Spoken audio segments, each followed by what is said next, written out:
오늘부터는 수요예배 때 제가 지금 목장에 대한 말씀을 더 자세히 나누려고 그럽니다. 혹시 목자, 부목자 중에 안 나온 분 있으면 목원들이 다음부터 꼭 나오라 좀 권면 좀 해주시기 바랍니다. 자, 목장은 이야기하는데 오늘 중국의 역사를 먼저 가지고 시작하려고 합니다. 중국의 역사를 보게 되면 문화 대혁명 운동이란 문화 대혁명 또는 문화 운동이라는 것이 있습니다. 불과 한 5, 60년 전에 벌어졌던 일들입니다. 문화 대혁명, 이게 뭐냐면 극좌 사회주의 운동이었습니다. 극좌, 공산당들이 벌인 중국 내의 어떤 혁명적인 일이었습니다. 그 모택동이 주도한 등소평 이후에 등장한 모택동이 등소평 그 중심의 세력들을 없애는 일 과정 중에 벌어진 일들입니다. 그래서 공산당 내부의 그 반대파, 이 반대파는 등소평 지지자들입니다. 이 사람들을 다 제거하고 권력을 재탈환하는 과정 중에서 이제 벌인 일인데요. 이들이 이 문화 대혁명이라는 것을 일으키면서 낡은 사상과 문화를 다 없애버리자. 또 낡은 풍속과 풍습을 다 역시 없애자. 그러니까 중국이 우리가 좀 더 잘 살려면 낡은 문화와 풍습들을 다 없애야 된다라는 이것을 목표로 해서 이제 명분이죠. 이것을 목표로 해서 일으킨 대혁명입니다. 근데 이때 낡은 관습을 없앤다라는 명목하에 중국에 있는 각종 지식인들을 다 죽였습니다. 숙청했죠. 그래서 38,000명 정도, 34,800명 정도가 이때 죽었는데 그 34,800명은 정말 중국에서 내노라는 석학들입니다. 그 사람들을 다 없애버린 겁니다. 왜냐하면 모택동이 봤을 때 저 똑똑한 사람들을 남겨두면 앞으로 자기가 정권을 잡아서 유지하는데 걸림돌이 될 것 같다고 생각을 해서 없애버렸습니다. 근데 사람만 문화, 전통을 없앤다고 해놓고 결국 보면 지식인들이 굉장히 많이 죽었기 때문에 중국의 교육은 사실은 후퇴됩니다. 우리나라가 부인할 수 없는 것 중에 하나가 뭐냐면 중국으로부터 예로부터 많은 문물을 우리가 전래받았죠. 중국을 통해 들어온 것들이 많죠. 중국이 서양과 접촉을 하고 땅덩이가 워낙 크니까 그 문명과 문물, 사람들이 오가면서 주는 것들이 있었는데 오히려 중국이 이 지식인들이 다 죽고 그들이 갖고 있던 전통과 좋은 과거 이 모든 것들이 다 사라지면서 사실 중국이 오히려 뒤로 교육이 후퇴되는 결과를 가져왔고요. 그리고 역사적인 유적과 유산, 전통문화, 특히 중국의 유서 깊은 그 서적들, 고서들이 다 불타 없어지면서 중국의 역사가 남아나질 않았습니다. 그냥 구전으로만 전해지지 실제에 있었던 그 기록된 역사들이 많이 사라졌죠. 그리고 이제 중요한 것, 종교 탄압이 일어났습니다. 이때 모택동에서 종교 탄압이 일어났습니다. 이때 중국에 있던 교회들이 다 폐쇄가 됩니다. 중국 교회가 다 폐쇄가 되고 그 다음에 중국에 있던 모든 외국인 선교사들도 다 추방이 됩니다. 사실 우리 한국도 기독교가 중국을 통해 들어왔습니다. 중국에 먼저 선교사들이 들어갔고 그 다음 중국 옆에 한국이라는 나라가 있다는 걸 알아서 선교사들이 우리나라에까지 오게 되었죠. 어쨌든 이 문화 대혁명을 통해서 중요한 것, 종교 탄압이 일어나서 중국의 모든 교회가 다 폐쇄되고 모든 선교사들이 다 추방되었습니다. 이게 1966년부터 76년까지 약 10년 동안 벌어진 일들입니다. 그래서 교회가 다 폐쇄되고 선교사가 다 추방됐기 때문에 이제 모든 사람들은 중국에서 기독교는 이제는 끝이라고 다 그렇게 생각을 했습니다. 그럴 수밖에 없는 게 이 문화 대혁명을 통해서 중국에 있던 목회자, 신학자가 다 없어졌고 선교사들도 다 추방됐기 때문에 오직 평신도밖에 남아있지 않은 겁니다. 성도들밖에 없는 거죠. 성도들밖에 없으니까 설령 믿음이 있다 할지라도 목회자 또는 신학자 이런 선교사들이 없으니까 예배를 드리지 못하고 양육훈련을 받지 못해서 중국 기독교는 그냥 자동 소멸할 것이다 라고 이렇게 예상을 했습니다. 그런데 20년이 지나서 이제 중국이 모택동 시대가 지나가고 중국이 다시 개혁 개방을 이제 하기 시작했죠. 그래서 1980년대 중반 이후에 중국이 다시 이제 개혁을 하게 됩니다. 다시 개방된 중국에 들어가서 이제 신학자들이 중국 기독교가 어떻게 됐나 이제 다시 연구하기 시작했습니다. 그런데 놀라운 사실이 발견됩니다. 문화혁명 20년이 지나고 나서 보니까 문화혁명 이전보다 더 많은 기독교인들이 중국에 존재하고 있었던 겁니다. 20년 동안 예배 금지, 교회 금지, 선교사 다 추방, 목회자도 없고 신학자도 없고 아무것도 없고 기독교 자체를, 이 토양 자체를 없어버렸는데 20년 후에 중국을 보니까 교회가 살아 있었습니다.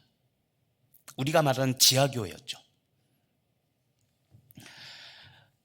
숫자 제가 적어놨죠. 문화혁명 이전에 중국에는 1960년대, 70년대까지 약 70만 명의 중국 기독교인이 있었는데 문화혁명이 끝난 20년 후에 들어가 보니까 중국에 최소 300만 또는 5천만 명의 기독교인들이 살아 있었고 남아 있었고 이전보다 20년 전보다 더 부흥해 있었던 겁니다.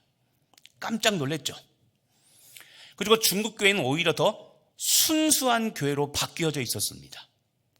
목회자도 없고 신학자도 없는데 이런 것들이 없다 보니까 우리가 말하면 교단교파가 없으니까 그냥 순수하게도 믿는 겁니다. 그래서 이제 신학적인 용어지만 교파주의를 극복합니다. 성결교냐 장로교냐 무슨 순복음이냐 감리교냐 이런 거 갖고 싸우지 않고 그냥 오직 예수, 오직 성경, 사람들이 오히려 단순해졌고 단순해진 것이 오히려 더 순수해진 겁니다. 그리고 목회자가 없다 보니까 누구만 남았다고 했습니까? 아까 평신도, 성도만 남았다고 그랬죠. 그러니까 평신도 지도자들이 오히려 목회자의 역할을 대신하며 우리가 말하는 목사님이 없어도 그 평신도들 중에 누군가 지도자가 세워져서 그 사람이 아주 굳건히 중국 교회를 지키고 있었던 겁니다. 제3세계 신학연구소라는 곳에서 그래서 이런 논문을 발표했습니다. 중국 기독교와 삼자 운동이라는 논문을 그래서 쓴 게 있는데 거기에 이런 내용이 나옵니다. 제가 읽겠습니다. 1966년 문화혁명 이후 시작된 문화운동은 1979년까지 모택동과 유소기의 노선 대립 속에 전개되었는데 교회에게 이 시기는 실로 견디기 어려운 기간이었다. 그러나 기독교 지도자들은 이를 언젠가 치러야 할 불의 단련이라고 받아들였고 중요한 것, 기독교인들은 가정에서 모임을 가지기 시작했다. 자, 어디에서 모임을 가졌다고요? 가정에서. 그렇죠. 왜냐하면 드러내놓고 예배를 드리거나 성경을 갖고 다니면 중국 공산당에 의해서 쥐도새도 모르게 잡혀가 사라져버린 일이 벌어졌기 때문에 기독교인들이 가정에서 모여서 예배를 드리기 시작했습니다. 그런데 이게 조금 전에 설명한 중국 교회 부흥의 역사를 맞이하게 된 계기가 된 겁니다. 그래서 선교학자들, 선교 신학자들이 이 문화운동, 문화대혁명 이후에 기독교 부흥의 원인, 가장 중요한 원인을 무엇이라고 결국 결론을 내렸냐면 문화혁명 이전부터 존재했던 작은 무리 운동, 다시 말하면 소그룹 운동이 결국 중국 교회를 지켜내고 부흥시켰다는 결론을 얻게 되는 이 결과를 이제 만들어내게 된 겁니다. 자, 소그룹 운동. 자, 조금 전에 이야기했죠. 어디에서 모였다고요? 핍박을. 그렇죠. 가정에서 모이기 시작했다는 겁니다. 가정. 이게 뭐냐면 소그룹 운동 이게 뭐냐면 지금 말씀드린 지하교회입니다. 지하교회. 똑같습니다. 초대교회도 여러분 초대교회 때도 기독교가 공인받기 이전에 313년에 기독교가 콘스탄틴 대제로부터 기독교가 공인을 받기 전까지 초대교인들이 모였던 교회 이름을 뭐라고 부릅니까? 혹시 압니까? 카타콤이라고 그러죠. 카타콤이 뭐냐면 지하 무덤입니다. 공동묘지. 지상에서 모이면 들키니까 어디서 모입니까? 지하 공동묘지, 카타콤에서 모였습니다. 생각해 보세요. 공동묘지예요. 옆에는 비석이 있고 죽은 사람들, 시체들이 있는데 거기에서 모여 예배드렸습니다.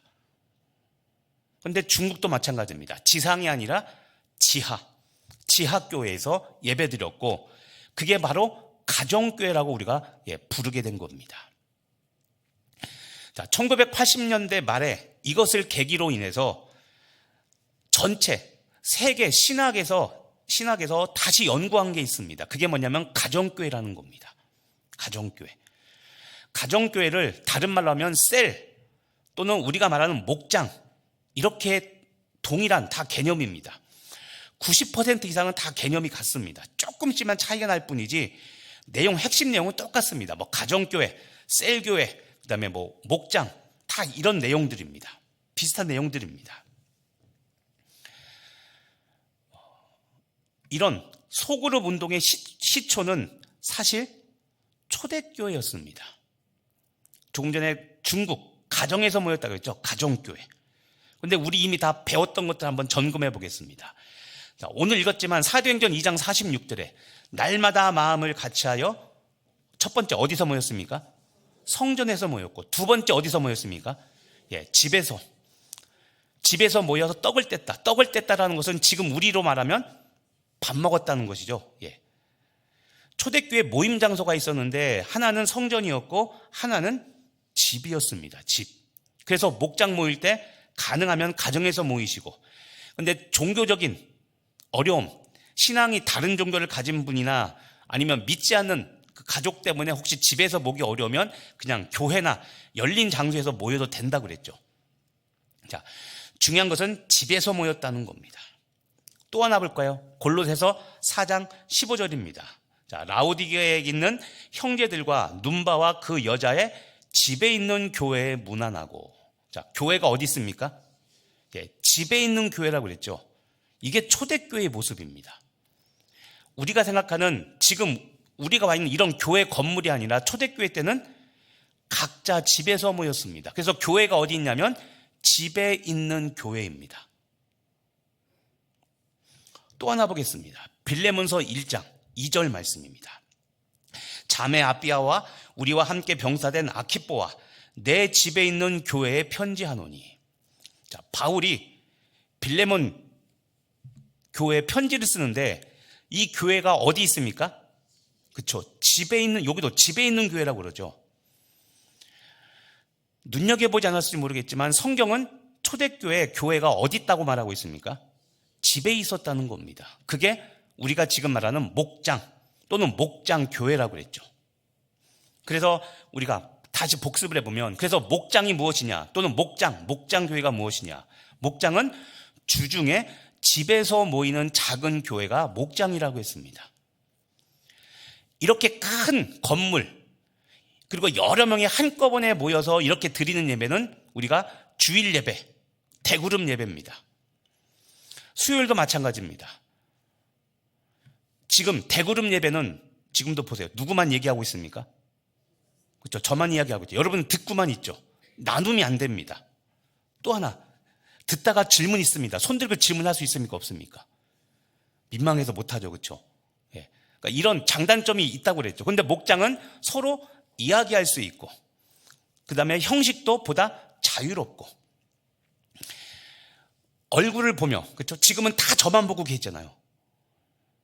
지금 100대 1이잖아요, 지금. 그렇죠? 근데 목장에서는 서로 동그랗게 앉아서 서로 얼굴을 마주 볼 수 있잖아요. 더 친근감이 생기고, 그렇죠? 자, 목장은 그래서 세상 속으로 파송한 작은 교회라고 했습니다. 세상으로 파송했다고 그랬죠. 여러분의 집이 어디 있습니까? 세상에 있잖아요. 그렇죠? 정확히 말하면 교회도 어디 있습니까? 세상 속에 있잖아요. 그래서 예수님이 우리한테 소금과 빛이라고 했는데 중요한 게 있다고 했죠. 앞에 수식하는 단어가 더 중요하다고 그랬죠. 소금과 빛인데 어디에 소금과 빛이요? 그렇죠. 우린 교회의 설탕이 아니라 세상의 소금과 빛이라고 그랬죠. 그래서 우리끼리 모이는 데만 집중하지 말고 제발 교회가 이제는 세상으로 흩어져야 된다고 그랬습니다. 그래서 목장은 세상으로 파송한, 세상으로 흩어지라고 보낸 작은 교회입니다. 그래서 목장은 보다 비예전적이고 비형식적인 예배이기 때문에 집에서 모여서 기도하고 찬송할 수 있는데, 만약에 집에서 모일 수 없는 열린 공간에서 모인다면 굳이 찬송하고 통성 기도는 못하지만 모여서 어쨌든 침묵으로라도 또는 작은 소리라도 그렇게 하면 된다고 그랬죠. 그러니까 형식에 얽매이지 않아도 된다고 그랬습니다. 그리고 시작은 무조건 사도신경으로 시작해서 끝은 무조건 주기도문으로 끝나지 않아도 된다고 했습니다. 왜냐하면 보다 자유로운 열린 예배이기 때문에. 그래서 오늘은 기억해야 됩니다. 오늘은 중요한 게 뭐냐면 목장교회란 무엇인가. 오늘은 이 단어를 기억하면 됩니다. 같이 한번 읽어보겠습니다. 아래에 있는 그 검정글씨 시작. 확장된 가족교회. 자, 목장은 확장된 가족교회입니다. 교회는 교회인데 가족교회입니다. 근데 무엇이 확장됐냐면 가족이라는 개념이 확장된 교회입니다. 자, 성경은 성도를 뭐라고 이야기하냐면 영적 가족, 하나님의 가족이라고 이야기합니다. 자, 보통 가족이라고 말하려면 우리는 첫 번째 피가 섞여야 됩니다. 그렇죠?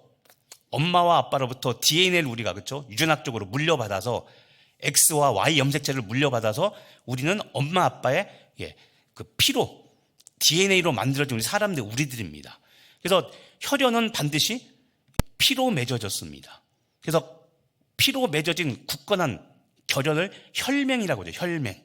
피혈자가 들어가죠. 피가 섞여야 우린 가족이라고 말하는데, 그러니까 우리가 남들 이야기할 때 이런 얘기 하잖아요. 피 한 방울 안 섞인 저놈을 욕할 때 이렇게 하잖아요. 그렇죠? 자, 피는 굉장히 중요합니다. 왜냐하면 피는 가족됨을 의미하기 때문에 그렇습니다. 근데 보세요. 우리 중에 피 섞인 사람 있습니까? 몇이나 됩니까? 혈액형도 다르고 혈액형 같아도 DNA가 다르잖아요. 그런데 우리는 성도를 성경에서는 하나님의 가족, 영적 가족이라고 그럽니다. 왜 그러냐면 우린 누구의 피로 하나 되었을까요? 1번 예수님, 2번 부처님. 정답은? 그렇죠, 예수님이죠. 우리는 예수님의 십자가 피로 하나 되었기 때문에 피 한 방울, 육체로는 피 한 방울 섞이지 않았지만 우리는 영적 가족이라고 합니다. 그런데 이 말은 여러분 굉장히 중요한 말이고 우리가 책임져야 됩니다. 가족은 나한테 조금 못해줘도 서로 용서가 되고 용납이 됩니까? 아니면 나한테 조금만 못하면 내쫓습니까? 물으나 마나죠, 그렇죠? 그러니까 교회도 그래야 되는 거예요. 나와 생각이 조금 다르고 나와 조금 뭔가 맞지 않아도, 그러니까 오늘 그런 거죠. 집에서 자식이 내 속 썩인다고 해서 캐리어 지금 다 쌓아주고 너 나가라고 하는 부모 없죠. 그것처럼 우리도 그래야 된다는 겁니다. 그게 성도인 겁니다. 그게 영적 가족이죠. 자, 에베소서 2장 19절 말씀입니다. 그러므로 이제부터 너희는 외인도 아니요 나그네도 아니요 오직 성도들과 동일한 시민이요 하나님의 권속이라. 자, 권속 잘 쓰지 않는 말입니다. 요새는. 그런데 권속을 사전 찾아보면 가족 또는 친척이라고 나옵니다. 자, 이게 무슨 말이냐면 에베소서에서 사도 바울이 유대인과 이방인이 서로 싸웁니다. 그런데 그 이방인과 유대인들이 서로 싸울 때 이 이야기를 하는 겁니다. 예수님의 십자가를 통해서 유대인과 이방인이 하나 되었으니까 우리는 그것을 하나님의 가족, 권속이라고 부른다라고 이야기하며 2000년 전에도 교회 안에서 이방인과 유대인들이 서로 싸우는 것을 가지고 사도 바울은 이제 제발 싸우지 말아라. 예수님의 십자가 피로 우리는 한 가족, 권속됐으니까 싸우지 말라고 권면하며 이 이야기를 이렇게 하고 있는 겁니다. 이거는 지금 우리도 동일합니다. 부부관계를 보세요. 부부관계. 신기한 게 있습니다, 여러분. 신기한 게 뭐냐면, 자, 자녀와 나는 몇 촌입니까? 촌수로 따지면 1촌이죠. 부부는 몇 촌입니까? 무촌이죠, 무촌. 그런데 보세요. 아내하고 피 한 방울 섞였습니까? 안 섞였습니까? 사실 안 섞였잖아요. 그런데 부부로 삽니다. 하나가 되어서. 그렇죠? 그런데 이 부부를 유교에서 말하는 무촌으로 여깁니다. 부부가 하나 되었다고 이야기하죠. 우리도 동일합니다. 믿는 그리스도인들도 우리는 예수의 피로 한 가족이 되어서 세상에서는 내 자녀가 내가 낳았지만 1촌인데 그리스도인들은 무촌의 가족이 되어야 되는 겁니다. 그게 성경적인 가르침이죠. 그런데 참 실천하기 어렵죠. 왜냐하면 아까도 얘기했지만 피가 섞인 가족은 내 마음에 안 들어도 이해가 되고 용납이 되는데 피가 하나도 안 섞였지만 무촌인 영적인 가족은 나와 다르면 받아들이지 못하잖아요. 그러니까 여러분, 이게 우리가 해결해야 될 문제입니다. 영적 성숙은 성경적 지식을 많이 알고 사역을 많이 하는 것, 그것만이 아니라 내가 얼마만큼 많은 사람을 품을 수 있느냐, 이것이 영적 성숙입니다. 대표적인 게 누구냐면 예수님이세요. 예수님이 품지 못한 사람이 있습니까? 창녀, 각종 질병 환자들, 사회적으로 천시받고 멸시받던 사람들, 다 예수님은 이런 사람들을 용납하고 이런 사람들을 이해하십니다. 예수님이 용납하지 못한 사람은 딱 한 사람입니다. 교만한 사람들. 겉으로는 하나님 하나님 주여주여 외치지만 형식만 따지고 본질을 잃어버린 사람들. 영적 가족이라는 것을 다시 한번 생각해 보시기 바랍니다. 좀 전에 이야기했죠. 자, 다시 목장교회란 확장된 가족교회입니다. 자, 가족인데 확장되었습니다. 피 한 방울 섞이지 않았지만 예수의 피로 하나 되어서 그런 의미에서 확장된 가족입니다. 올해 편성된 목원들 중에 아마 목자들의 심정이 분명히 이 아픔을 느낀 분도 있을 겁니다. 목장이 되었다고 해서 지금 2주 동안 연락하고 있는데도 반응도 없고 오지도 않고 그런 분이 있을 겁니다. 소위 말하는 잃어버린 양들. 그나마 잘 따라주고 답이라도 잘해주면 관계가 없는데 아무리 연락해도 전화도 안 받고 연락도 안 되고 뭘 하자고 해도 반응도 없는 그런 사람들 버리지 마시고 내 가족으로 여기셔야 됩니다. 자, 또 성경에서 가족이라고 말하는 사람들이 있습니다. 자, 마가복음 3장 35절입니다. 자, 우리 한번 읽어보겠습니다. 누구든지 하나님의 뜻대로 행하는 자가 내 형제요 자매요 어머니니라. 이거 나오죠. 형제 자매 어머니 가족입니다. 근데 누굴 가족이라고 합니까? 하나님의 뜻대로 행하는 사람을 가족이라고 말합니다. 이건 예수님의 말씀이니까 진리입니다. 다시 피 한 방울 안 섞이고 고향도 같지 않고 모든 것이 다르지만 저 사람도 하나님의 뜻을 따라 살려고 하고 나도 하나님의 뜻을 살려고 하면 우리는 다 무엇이 됩니까? 가족인 겁니다. 가족. 자, 마지막으로요. 우리가 아까 읽었던 빌레몬서 1장 1절과 2절에 보면은 초대교회가 가정교회였음을 보여주는 중요한 단서가 되는 말씀이 바로 빌레몬서 1절, 2절 말씀입니다. 자, 먼저 빌레몬서 1장 1절을 보면 그리스도 예수를 위하여 갇힌 자 된 바울과 및 형제 디모데는 우리의 사랑을 받는 자요 동역자인 빌레몬과, 자, 여기 이제 빌레몬이라는 사람이 나옵니다. 빌레몬서이기 때문에. 그리고 2절에 자매 아비아와 우리와 함께 병사된 아키뽀와 내 집에 있는 교회에 편지하노니라고 되는데, 자, 여기서 빌레몬, 자매 아비아, 아키뽀 이 세 사람이 나옵니다. 근데 이 세 사람이 어떤 사람이냐면 빌레몬의 아내가 누구냐면 자매 아비아입니다. 그리고 빌레몬의 아들이 누구냐면 아키뽀입니다. 그러니까 우리는 잘 모르니까 남남 같은데 사실은 이 셋이 누굽니까? 뭡니까? 그쪽 가족입니다. 근데 가족인데 보세요. 맨 끝에 1절 후반에 빌레몬과 자매 아비아와 우리와 함께 병사된 아키뽀와 내 집에 있는 교회에 문안하노니라고 했죠. 자, 내 교회에 있는 교회. 보니까 내 집, 누구 집입니까? 빌레몬의 집입니다. 근데 빌레몬의 집에 있는 빌레몬, 소유주, 그 다음에 아비아, 아키뽀 다 가족이었죠. 결국 빌레몬의 집이 골로새 교회였던 겁니다. 골로새서에 나오는 그 골로새 교회가 어디였냐면 이 빌레몬의 집이었던 겁니다. 그래서 성서학자들은 그래서 골로새 교회가 빌레몬의 가정교회라고 그렇게 추정하며 확신합니다. 지금 말한 것처럼 가족들로 이루어진 초대교회, 가정교회가 결국 교회였기 때문에 골로새 교회는 이 빌레몬 가족과 또 한 사람 등장하는 게 있습니다. 골로새서 1장 7절에 보면, 골로새서입니다. 여기 보면 에바브로에게 너희가 배웠나니 라는 말이 있는데, 에바브로가 누구냐면 골로새 교회의 지도자였습니다. 그래서 골로새서 1장 7절, 골로새 교인들한테 사도 바울이 말하기를, 야 골로새 교회 성도들아, 너희가 에바브로로부터 너희가 배웠잖아. 에바브로가 골로새 교회의 지도자였던 겁니다. 그래서 그는 너희를 위한 신실한 일꾼이라고 이야기하며, 골로새 교회의 목회자, 지금으로부터 목회자가 에바브로였다는 것을 역시 밝히고 있습니다. 그러니까 정리해보면 이런 겁니다.